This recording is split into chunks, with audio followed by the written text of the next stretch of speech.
haciendo referencia al caso de que la obra como tal, cuando se analiza desde el punto de vista estético, es el objeto físico, pero también puede haber sido imaginado, puede haber sido soñado, o de alguna manera cuando la persona ve un árbol, ve un follaje, puede ser que esa apreciación, ese deleite de las formas naturales se sientan y se perciban.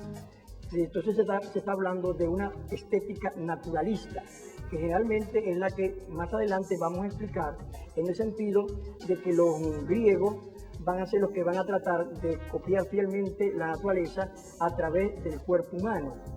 Cuando hablamos de la parte de la creación, puede ser que una obra esté representada en el sentido perfecto de la figura humana, cuando decimos que desde el punto de vista de la proporción, de las medidas, de los cánones que se han establecido a lo largo de la historia, vemos entonces que es una figura naturalista o realista, pero que vamos a ver más adelante con la explicación que vamos a hacer de cómo la estética va cambiando en los diferentes periodos de la historia. Vamos a observar que ya a partir del finales del siglo XIX y principios del siglo XX se va a romper con esos cánones tradicionales de hacer la figura totalmente perfecta, porque la fotografía como tal va a ser un elemento que va a permitir que el arte se aparte del naturalismo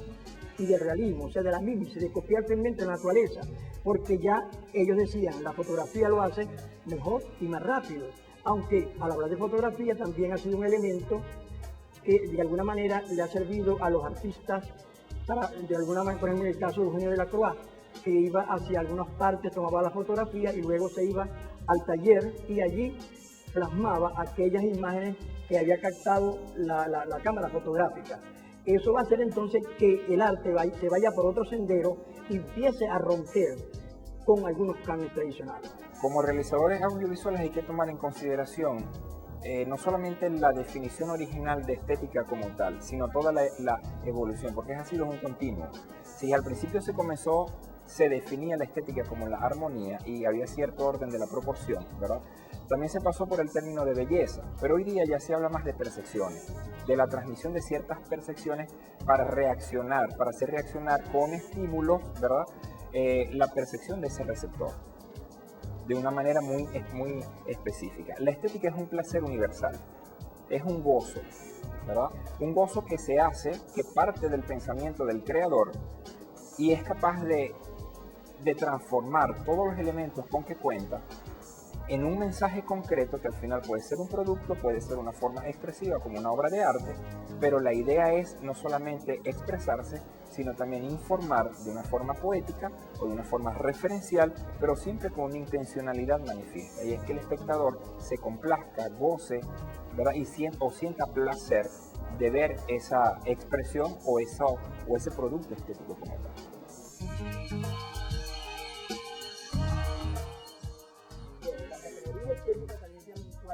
Estética, porque es la forma de lo que el artista quiere representar como tal. Y ya sumamos una de las primeras intervenciones que hicimos que se puede hablar entonces de una categoría estética que tiene que ver con lo bello. Entonces, cuando analizando cada una de ellas, vamos a tomar en primer término la categoría de lo bello.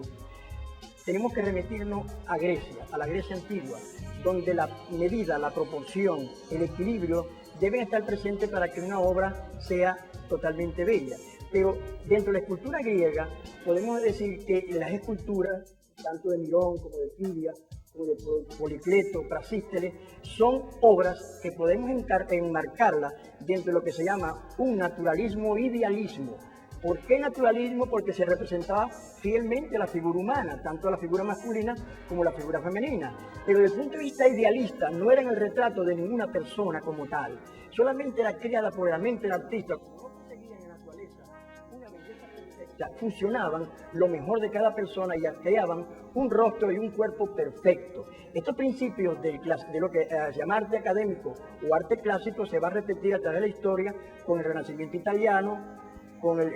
tanto italiano como el francés, alemán, el español, y luego en el barroco ya la figura va a perder un poco ese equilibrio, esa armonía, esa proporción, y empiezan a ser una figura bastante robusta, bastante gorda en el barroco, pero luego del barroco viene otro movimiento artístico llamado neoclasicismo, que vuelve otra vez a establecerse los cánones perfectos, los cánones ideales creados por la antigua Grecia.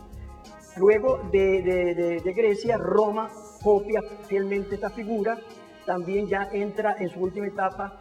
ya deja de ser un poco idealista y empieza el retrato. En la época de Alejandro Magno comienza el retrato a tener auge y se aparta entonces de ese idealismo para hacer un naturalismo realismo. Si uno continúa con esta explicación de lo que ha sido la estética a través de la historia, vemos que viene la Edad Media, y en la Edad Media hay otra concepción estética sobre la figura humana, porque la figura humana ya es desproporcionada, es estilizada, es alargada, pero porque está basado en la espiritualidad, en este caso, de la manifestación artística, y todo estaba subordinado a lo que la Iglesia establecía.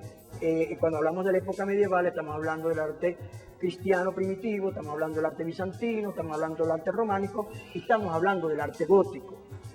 Ahora, ¿qué es lo que es feo o la fealdad dentro del arte? Esa también es una categoría artística que hay que tomar en consideración. Y exactamente, ya a finales del siglo XIX, ya empieza a romperse con los cánones clásicos, académicos. Hay cuatro grandes artistas de la época, los que ya los llamaron los poimpresionistas: Paul Gauguin, Toulouse-Lautrec, Vincent Van Gogh y Paul Cézanne, que van a romper con los cánones clásicos. Allí entonces va a aparecer la fealdad. Estos cuatro grandes artistas, llamados poimpresionistas, van a hacer la primera revolución del arte, donde ya la figura perfecta, ya la figura académica, con la perfección del claroscuro, con la perfección de la parte lineal, van poco a poco desapareciendo. Va a haber un rompimiento de la primera, por eso se dice, y algunos críticos de arte hacen referencia de que es la época, que es la primera revolución del arte que rompe con lo académico. Y vemos entonces figuras grotescas, vemos figuras que no interesa la forma como tal, más bien parecen figuras hasta caricaturescas como tal. Claro, el movimiento expresionista y luego el movimiento fauvista que son parte de las primeras corrientes artísticas del siglo XX, van a hacer todavía una transformación más a mayor profundidad, igual que el cubismo, igual que el surrealismo, que son movimientos que están en la primera mitad del siglo XX y que van a romper con todos esos cánones tradicionales al respecto. Por lo tanto, allí está presente también lo feo, está presente también lo trágico, está presente también el horror, el terror, porque ya eso también entra dentro de lo que llamadas categorías estéticas. O sea, no solamente hablar de estética es hablar de lo bello, también es hablar de lo feo, de lo antiestético. Y exactamente se dice que los primeros movimientos artísticos del siglo XX son los llamados el arte antiestético como tal.